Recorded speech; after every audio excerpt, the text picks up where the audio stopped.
तस्वीरें अब से 2-3 घंटे पहले तक देखी थी, वो मेरे मोबाइल में मौजूद थी, मगर अब वो मेरे मोबाइल में नहीं है। मैंने इसके कमरे में झाँकते हुए इसकी तस्वीर बनाई थी।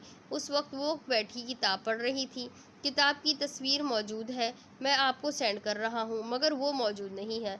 बाबर शाह चंद लम्हात के लिए खामोश हो गया और फिर जादू को उसकी आवाज़ सुनाई दी, जो कुछ तू कर रहा है बिल्कुल ठीक है, अब तू इससे घुलने मिलने की कोशिश कर। वो जब भी बाहर नज़र आए उसके पास पहुँच जाना, इससे बातें करना।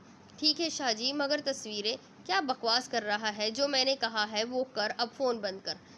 बाबर शाह ने घुर्राई हुई आवाज़ में कहा और जादू ने जल्दी से फ़ोन बंद कर दिया।